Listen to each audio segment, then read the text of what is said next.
Hello, good morning everyone. Welcome to বিবিএওয়ালা Prashant YouTube channel. আমরা সারাক্ষণ দেখি যে প্রত্যেকটা বইয়ে ফার্স্ট পেজে কনস্টিটিউশন লেখা থাকে। এটা কেন লেখা থাকে? কনস্টিটিউশন কেন লেখা থাকে? কনস্টিটিউশন মানে কি? আমরা ওই পেজটা স্কিপ করে যাই বা ওর মধ্যে ডায়াগ্রাম দিয়ে দিই। আমার ছোটো ভাই বোনেরা কী করে, ওর মধ্যে ডায়াগ্রাম রিপ্রেজেন্ট করে দেয়। ছোটো ছোটো ডায়াগ্রাম করলো এই কনস্টিটিউশন, ঠিক আছে, ইয়ার্কি ঠাট্টা মেরে নেক্সট চ্যাপ্টার পড়ে পাস করে বেরিয়ে যায়। কিন্তু কনস্টিটিউশনটা এত ইম্পর্টেন্ট আমাদের লাইফে, যেটা ওরা একদমই জানে না। পুলিশের ক্ষেত্রে বলো, লয়ের ক্ষেত্রে বলো, রুলস সব কনস্টিটিউশনের ওপরে ডিপেন্ডেন্ট, ঠিক আছে। এটা পলিটিক্যাল সায়েন্সের মতোই, ঠিক আছে। কিন্তু কনস্টিটিউশন হচ্ছে, আজকাল তো কলেজে এটা অ্যাড করে দিয়েছে সিভ্যাকে। বাচ্চারা বলছে স্যার পড়বো না। আমিও বলি, আমরাও বলছি যে স্যার ভালো লাগছে না। তারপর যখন ফার্স্ট সেমে এটা পড়ে দেখলাম, ঠিক আছে, ফার্স্ট সেমে আমি এটা পড়ে দেখলাম, খুব ভালো লাগলো চ্যাপ্টারটা। সংবিধান কে লিখেছে? কনস্টিটিউশন, সংবিধানটা কে লিখেছে? ডক্টর ভীমরাও আম্বেদকর। কোন বছর? সংবিধান কবে লেখা হয়েছে? Discuss the constitution of the India. 10 মার্কসের কোশ্চেন এটা, আপনারা দেখতে পাচ্ছেন। কনস্টিটিউশন, এই বইটা সিভ্যাকের বই। এই সিভ্যাকের বইটা নিলেই আপনি ভালো করে পড়লেই বুঝতে পারবেন যে কী করে আমরা কনস্টিটিউশনটা কী করে শিখতে পারবো, কী কী রুলস আছে, কী কী রুলস এর মধ্যে ফলো করছে। আমি একটু পড়ে শোনাই আপনাদের। India's constitute of the one most comprehensive in world, serving as the supreme law of court since it is adopting on January 26, 1950। 1950 সালে সুপ্রিম কোর্ট থেকে এই অর্ডারটা দেওয়া হয়েছে, এই লটা তৈরি করা হয়েছে। কে করেছে? এর মধ্যে কে কে ইনভলভ ছিল? এর মধ্যে ইনভলভ ছিল কারা? মহাত্মা গান্ধী, জওয়াহরলাল নেহরু, ডক্টর ভীমরাও আম্বেদকর। এরা মেনলি সংবিধান কে লিখেছে? ভীমরাও আম্বেদকর। ওনার মতো ভারতে আর কেউ অত এডুকেটেড নেই। কোনো ছাত্র বা ছাত্রী আজ পর্যন্ত ওনার সাথে মানে কম্পিটিশন করাটা পেরে উঠতে পারেনি। কম্পিটিশন করতেই পারবে না ওনার সাথে, ঠিক আছে। ওনার ডেথও হয়ে গেছে, ঠিক আছে। ওনার এডুকেশন, ওনার মেমোরি পাওয়ার ভেরি স্ট্রং। উনি গেটের বাইরে পড়াশোনা করেছেন। ক্লাসে ওনার অছুত জাতি বলে না সেটাকে, মানে ও হরিজন টাইপের।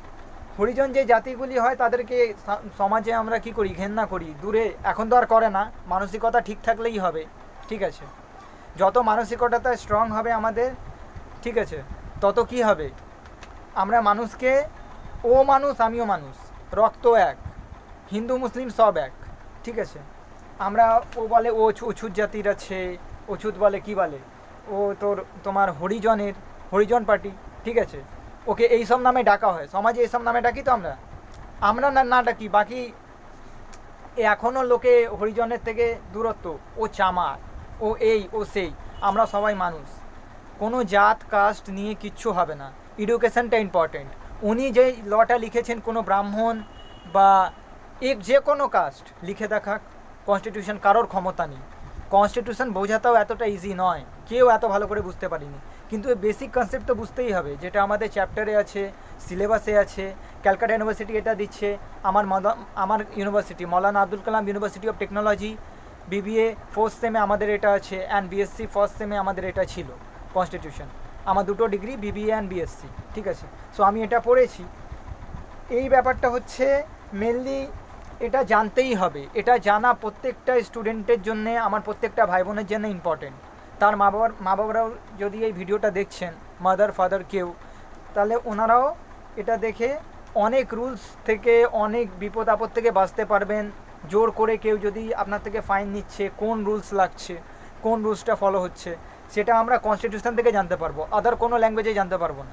হিস্ট্রি থেকে তা জানা যাবে না, কনস্টিটিউশন থেকে জানতে পারবো। সায়েন্সের স্টুডেন্টদেরও কনস্টিটিউশন পড়তে হবে, আর্টসের স্টুডেন্টদেরও কনস্টিটিউশন পড়তে হবে। এটা সিভ্যাক চ্যাপ্টারের নাম দিয়েছে ক্যালকাটা ইউনিভার্সিটি। সিভ্যাকে এটা ইনভলভ করে দিয়েছে। এইসি আছে, এইসি এনভায়রনমেন্টাল সায়েন্স, ওই এইসি ইংলিশ। কোনো কলেজে এইসি ইংলিশ দিয়েছে, আবার এনভায়রনমেন্টাল সায়েন্সও অ্যাড করেছে। ওই বিষয় নিয়ে আমরা পরে চর্চা করব, বায়োলজি নিয়েও লেকচার দেব। আপাতত আমি এই বিষয়টা বোঝানোর চেষ্টা করছি তোমাদের। লেন্থ অফ ডিটেল তো আমরা জেনে নিই।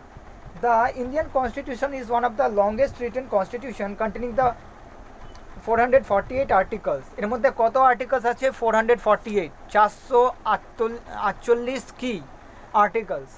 ডিভাইডেড ইন্টু 25 পার্টস, 25খানা পার্টসে ডিভাইড আছে, ঠিক আছে। পুরো বাংলা ভাষায় বলছি, আমার ভাই বোনেরা বুঝতে পারবে। ভিডিওটি ভালো লাগলে চ্যানেলটা নিশ্চয়ই সাবস্ক্রাইব করবেন। And supplemented by the schedules providing the extensive framework for governing. এটাকে মেনলি কনস্টিটিউট কে করছে? গভর্নমেন্ট করছে। গভর্নমেন্ট তো এটা করতে পারবে না, এটা কে লিখেছেন? ভীমরাও আম্বেদকর, ঠিক আছে। ইন্ডিয়ান গভর্নমেন্টে ইন্ডিয়ায় কবে এটা রুলসটা স্টার্ট হলো? 1950 সালে, আমরা জেনে গেলাম, এক্ষুনি জানলাম, ঠিক আছে। আচ্ছা, India operates as the federal state with the strong central government. এটা সেন্ট্রাল গভর্নমেন্ট রুলটা ফলো করে। এটা নিয়ে অনেক রুলস আছে।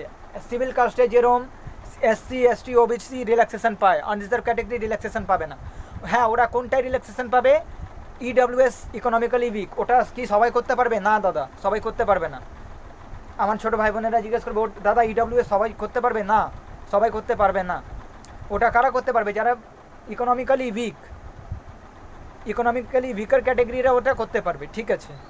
আর SC STরা তো 5 ইয়ার্সের রিল্যাক্সেশন পাচ্ছেই, ওদের তো বেনিফিট আছে। এনি কম্পিটিটিভ এক্সামে এই ধরনের কোশ্চেন জিজ্ঞাসা করা হয়। কনস্টিটিউশন কি, কনস্টিটিউশন থেকে দেখে আমরা কি শিখেছি, ঠিক আছে। এবার নেক্সট স্টেপে আমরা যাব, fundamental rights. The constitution guarantees fundamental rights of the citizen, including the right of the equality, freedom of the speech, the religion, and the right against the exploitation, ensuring the protection individual the liabilities. এর মধ্যে কি আছে? Guaranteed fundamental রাইটসটা involve আছে, equality, freedom, speech আছে। উনি যে স্পিচটা দিয়েছে সেটা অন্য কেউ দিতে পারবে না। আজ পর্যন্ত কেউ পেরে উঠতে পারেনি ওনার মতো। উনি হেভি এডুকেটেড ছিল, MBBS, PhD, BA, LLBটা মেনলি ওনার বেশি কাজে দিয়েছে, ঠিক আছে। উনি এত এডুকেটেড, এত পড়াশোনা করেছে, আর লাস্টে উনি কী লিখলো? সংবিধান, কনস্টিটিউশন লিখে ফেললো। ওনার পড়াশোনার এই একটা মোস্ট বেনিফিট আমাদের জন্য হয়েছে যে আমরা কনস্টিটিউশনটা পড়তে পারছি। কার জন্যে? ডক্টর ভীমরাও আম্বেদকরের জন্য পড়তে পারছি। সো কনস্টিটিউশনটা আমাদের জন্যে